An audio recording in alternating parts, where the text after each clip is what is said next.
Hello parents and welcome back to my channel moms care with Indu.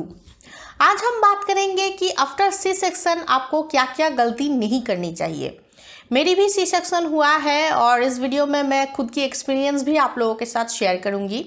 After C section कुछ गलती आपको बिल्कुल भी नहीं करनी चाहिए, आपके लिए बहुत हार्मफुल साबित हो सकता है और वो जान लेना भी हमारे लिए बहुत ज़रूरी है ताकि हम वो गलतियां ना करें। इससे पहले मैंने एक वीडियो किया था जहाँ पे मैंने ये डिस्कस किया था कि आफ्टर सी सेक्शन आपको अपना ध्यान कैसे रखना चाहिए, आप अपना ख्याल कैसे रख सकते हैं। तो अगर वो वीडियो आपने नहीं देखा है, वो वीडियो आप मेरे चैनल में जाके ज़रूर देखिए, वो वीडियो आपके लिए बहुत हेल्पफुल होगा। और आज इस वीडियो में हम यही बात करेंगे कि आपको आफ्टर सी सेक्शन क्या क्या गलती बिल्कुल भी नहीं करनी चाहिए। तो वीडियो को एंड तक ज़रूर देखिए, बहुत इंपॉर्टेंट है ये वीडियो। अगर पसंद आए तो ज़रूर लाइक कर दीजिए, मेरे चैनल को सब्सक्राइब ज़रूर कर लीजिएगा। तो चलिए आज का वीडियो शुरू करते हैं। As a new mom after C section हम जाने अनजाने में बहुत सारी गलती कर देते हैं। एक्चुअली बेबी के आने के पहले का जो फेज है और बेबी के आ जाने के बाद का जो लाइफ है वो पूरा अलग होता है। बेबी के आ जाने के बाद हमें हमारा ध्यान रखने का टाइम ही नहीं मिलता, हमारे दिमाग में ही नहीं आता है कि शायद हम कुछ गलती कर रहे हैं, जिस वजह से हमें बाद में बहुत प्रॉब्लम होती है या तभी बहुत सारी प्रॉब्लम आ जाती है। तो वो जान लेना बहुत ज़रूरी है कि हम क्या क्या गलती कर रहे हैं। अगर गलती हम जान लेंगे तभी उसे सुधारने की कोशिश करेंगे और ज़रा सा भी हमारे ध्यान में भी आ जाएगा, अरे हाँ शायद हम कुछ गलती कर रहे हैं। तो चलिए वो गलतियाँ जान लेते हैं जो हम जाने अनजाने में कर बैठते हैं। तो सबसे पहली गलती करते हैं हम अपने आप को भूल जाने की गलती, मतलब जल्दी जल्दी ठीक होने की कोशिश करने की गलती करते हैं हम, जो गलती बिल्कुल भी नहीं करनी चाहिए। हम भूल ही जाते हैं कि हमारे इतना बड़ा एक ऑपरेशन हुआ है, हमारे बॉडी को भी रेस्ट की ज़रूरत है, ये बात हम भूल ही जाते हैं। हम बेबी को लेके बिल्कुल बिज़ी हो जाते हैं और ये बात हम भूल ही जाते हैं। अगर सच कहूँ तो हम अपने आप को ही भूल जाते हैं, जो एक बहुत बड़ी गलती है। आपकी बॉडी को रेस्ट की ज़रूरत है, न्यूट्रिशन चाहिए, आपकी बॉडी को रेस्ट चाहिए, हील होने के लिए टाइम चाहिए, ये बिल्कुल भी मत भूलिए। अगर आप ये भूल जाएंगे, अगर आप अपने आप को भूल जाएंगे तो कुछ ही दिनों में आपकी बॉडी खुद आपको याद दिला देगी और ऐसी याद दिलाएगी कि आप ज़िंदगी भर नहीं भूल पाओगे। इससे बेहतर यही होगा कि आप पहले ही याद रखो कि आपका एक बहुत बड़ा ऑपरेशन हुआ है, आपको रेस्ट की ज़रूरत है, आपकी बॉडी को हील होने के लिए टाइम चाहिए। तो ये जो अपने आप को भूल जाने की गलती है आफ्टर सी सेक्शन, ये गलती आप बिल्कुल भी मत कीजिए। रेस्ट लीजिए, अपने आप को थोड़ा सा टाइम दीजिए।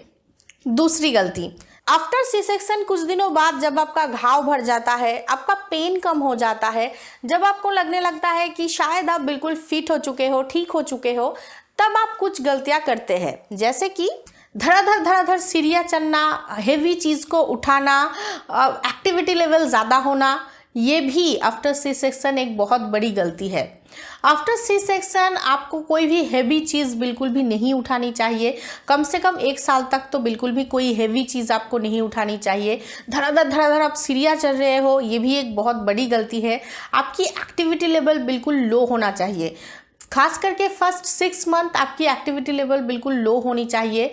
आप एक्सरसाइज वगैरह अपने डॉक्टर से पूछ के ही कीजिए। आप तो एक्सरसाइज कर रहे हो, हैवी वर्कआउट कर रहे हो, ये भी आपकी बहुत बड़ी गलती होगी आफ्टर सी सेक्शन। एक्सरसाइज या हैवी और वर्कआउट करने से पहले आप एक बार अपने डॉक्टर से ज़रूर पूछ लीजिए। मेन बात यह है कि आफ्टर सी सेक्शन आपकी एक्टिविटी लेवल बिल्कुल लो होनी चाहिए। आप धड़ाधड़ सीढ़ियाँ नहीं चढ़ सकते हो, जितना हो सके उतना सीढ़ियाँ आप अवॉइड करो। इनफैक्ट फर्स्ट 6 मंथ आपको झुक के कोई भी चीज़, कोई भी काम आपको बिल्कुल भी नहीं करनी चाहिए। अगर आपकी एक्टिविटी लेवल ज़्यादा होगा तो उसका असर आपकी लोकिया ब्लीडिंग पर भी पड़ेगा। तो इसलिए ये गलती आप बिल्कुल भी मत कीजिए। आपकी एक्टिविटी लेवल आप थोड़ा सा लो ही रखिए first 6 month. Next, after C section constipation हो जाता है, जो प्रिवेंट करना बहुत ज़रूरी है। इस वजह से आपको ज़्यादा फ्लूइड लेना चाहिए। आफ्टर सी सेक्शन आपका डाइट, एक हेल्दी डाइट लेना चाहिए और आपको फ्लूइड ज़्यादा लेना चाहिए अपने आप को हाइड्रेट रखने के लिए।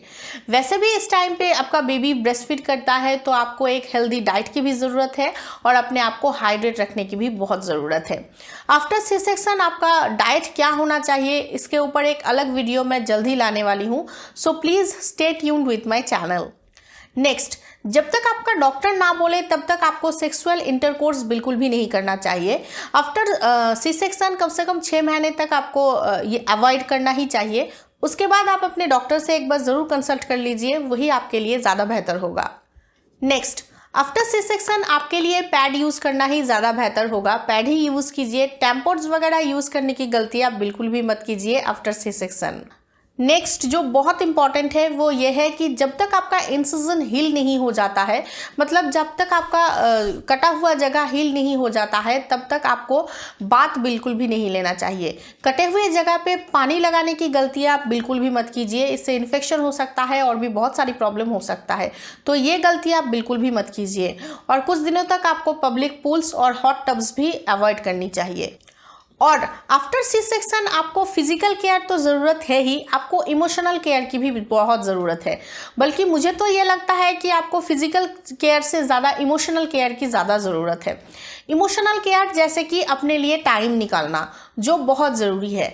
न्यू मदर्स डिप्रेशन में इसलिए ज़्यादा चले जाते हैं क्योंकि उन्हें अपने लिए टाइम ही नहीं मिलता है, तो इसलिए पूरे 24 घंटे में आपको अपने लिए टाइम निकालना बहुत ज़रूरी है। एक मी टाइम निकालना बहुत ज़रूरी है, और उस मी टाइम में आपको जो अच्छा लगे अपने लिए वो आप कीजिए, जो बहुत ज़रूरी है। तो इसलिए न्यू मदर के लिए ये बहुत ज़रूरी है कि आप खुद के लिए टाइम निकालें, कम से कम 5 मिनट ही सही, लेकिन आप खुद के लिए टाइम निकालिए, जो बहुत ज़रूरी है।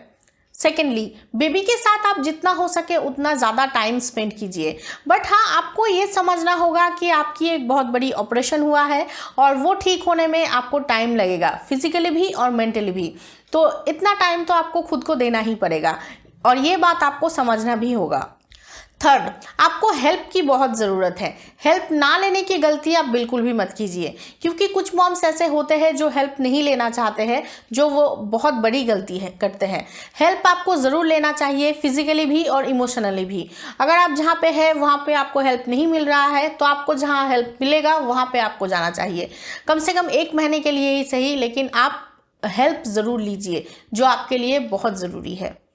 नेक्स्ट, आपके मन में आपको कोई भी नेगेटिव फीलिंग बिल्कुल भी नहीं आने देना चाहिए। जैसा कि मैंने पहले ही कहा है कि न्यू मदर्स जो है वो डिप्रेशन में चले जाते हैं, क्योंकि एक तो पूरी तरह से नई लाइफ, बेबी, ऊपर से खुद की तबीयत ख़राब है, खुद को रेस्ट नहीं मिल रहा है, खुद के लिए टाइम नहीं मिल रहा है, पूरी एक लाइफ जो है वो बिल्कुल पलट जाती है बेबी आ जाने के बाद।